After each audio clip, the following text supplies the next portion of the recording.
Let's continue talking about electrons placed in a periodic potential. We saw that the wave function can be represented by this form, where U of r has the periodicity of the lattice, and that's just a plane wave multiplied by a plane wave. That's the block wave function. It would be more useful to add an index n to the wave function, because when you solve a standard quantum mechanical problem like a particle in a box, you're going to have a set of energy levels with n equal to 1, 2, 3, and the quantized levels will be there. So if you have n such particles placed in a potential, you will again have a series of levels, but those levels will actually be a band. They will broaden out into a band, and that's called the energy band. So to represent the band index, instead of discrete levels, you will have bands. To represent the band number, the first band, second band, and so on, you have that quantum number n. And each band will have n k vectors, and n represents the total number of primitive cells in the Bravais lattice.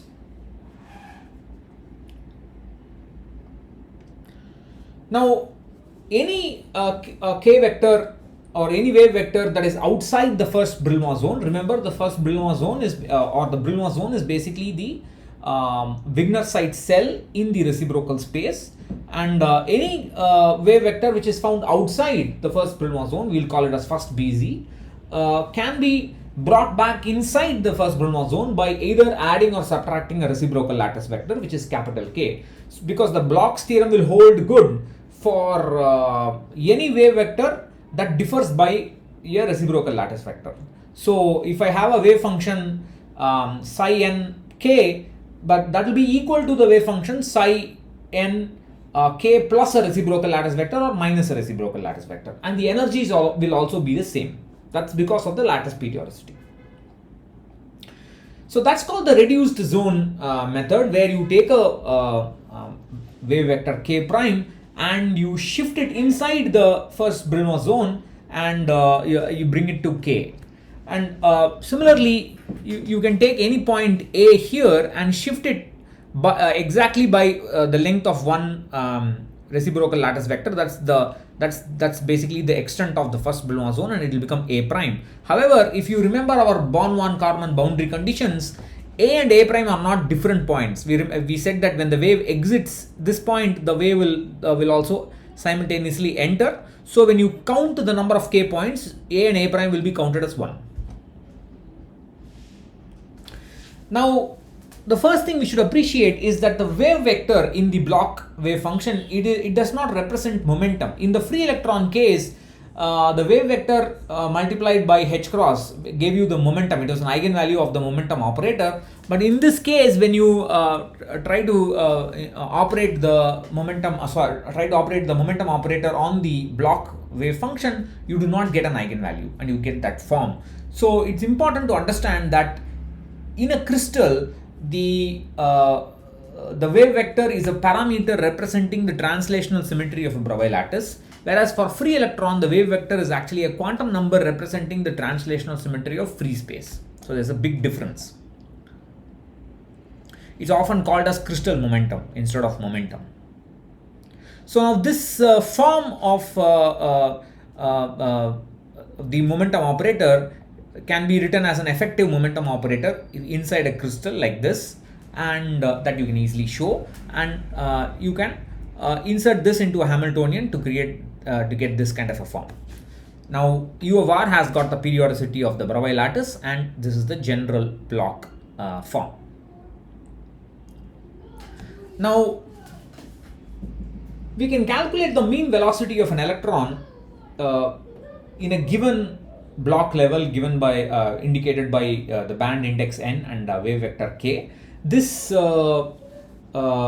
description is taken from the appendix of Ashcroft and Mermin. This is appendix D. It follows the arguments you may have studied in quantum mechanics 1, perturbation theory.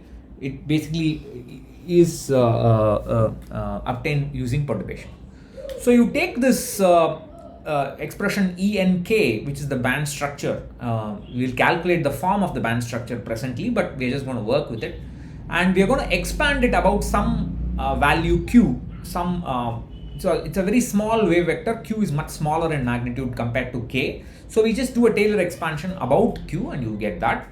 And given this Hamiltonian, we rewrite a new Hamiltonian for K plus Q, and this new Hamiltonian is written in this form where you say that HK, which is this, is the unperturbed Hamiltonian, and this term is basically the perturbation. These two terms are the perturbations, but you say that Q is very small compared to K, therefore you ignore the Q squared term and you just focus on this term and treat that alone as a perturbation.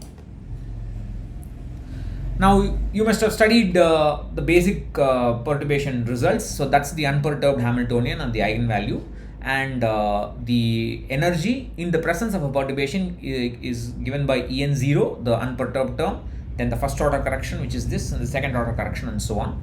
So I can now equate this series expansion to this Taylor expansion and equate it term for term. So I will now write the first order energy correction to be exactly equal to this, which is now being done here. And you can see here, for this kind of expression to be valid, the coefficients of Qi on both sides has to be the same, and therefore you get that. And this contains the block periodic function. It doesn't have the wave function, but it has the UI, the UK, the periodic function UK. Instead of that, I can rewrite it in terms of the block wave function itself, which is trivial to do. I urge you to please do this. And I rewrite the U's in terms of the size, and I will get that. So given this, now we can write the expression for the velocity operator as this. I can now rewrite this in terms of the Heisenberg equation of motion as this. These are expressions that you must have done or proved in the first course of quantum mechanics very early in the course. So please recall these. And so I can now write this expression that we have in terms of the velocity operator. I can rewrite this like this, and I now have the h cross into expectation value of the velocity Vk. So in 3 dimensions, I can replace this derivative into a gradient and write this kind of an expression. Now, so the velocity, the expectation of value of the velocity is basically the gradient of the band structure itself. And what is very interesting is that it is independent of time. So in the absence of any electric fields, in the absence of any perturbation, the electron's velocity in a band is constant. And this is astonishing because you are actually taking a free electron and putting it into a periodic potential, and even though there is a potential, the velocity is still constant. There is no acceleration of any kind. So now we use these ideas to study what is known as the nearly free electron theory. So here we obviously work with a very weak periodic potential. Instead of turning on the full extent of the periodic potential, we work with a very weak periodic potential. I'll explain what that means. And this works for many metals. So the worry is, why does it work? I mean, you're looking at a extremely crude theory, and you're saying that first of all, you will take a periodic potential, then you will say that the periodic potential is extremely small, and how is it possible? Why is this even working? Now, there are 2 reasons for this. One is that we had said that an atom, every atom in the lattice has got a valence electron. At least for metals, it has got a valence electron which is free to move around the solid. And then there is a core electron. We have taken the core electron to be part of the nucleus, and we call it as the ion. Now, the core electron has got filled shells. All the electronic shells are filled. For example, for sodium, you have 11 electrons, 1s2, 2s2, 2p6. The 10 electrons, they are completely filled, and then you have the 3s1, which is half filled. Now, this 1 electron in the 3s orbital cannot penetrate the filled shell because of the Pauli exclusion principle. It can, but it needs additional energy to do that, because this is called exchange degeneracy. You will read more about that in the StatV course, also in quantum mechanics. It just means that because those states are already filled, no other state can. I mean, there's no room for another electron to sit there, and generally you can. I mean, you will learn later on that whether it's an upspin electron or a downspin electron in the valence orbitals or valence states, the 3s1 guy, one electron will always feel in some kind of repulsion. That is, two electrons, if they have the same spin state, they will tend to stay away from each other, and that holds good whether it's an upspin or a downspin electron, because all the electronic states are filled and in the valence states, and because of that, the valence electron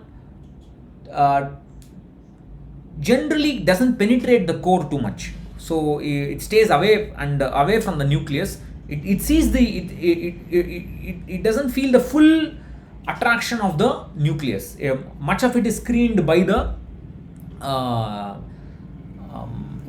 valence electron. In addition, there is also a phenomena explicitly called screening. You will read much more about this in the second condensed matter course, because it's extremely important. It's also one way you explain the phenomena of superconductivity. Now, to explain what is screening, so let's say that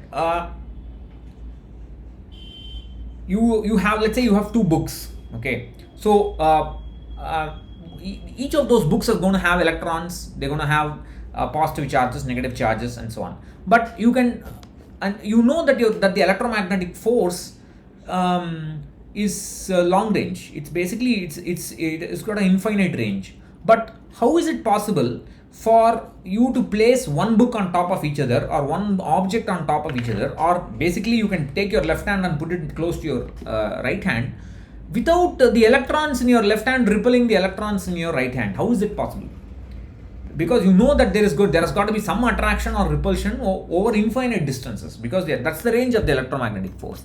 So how is it possible for you to do that? The reason is that the electrons in a solid, whether they are conduction electrons or valence electrons, whatever it is, all of them effectively screen out the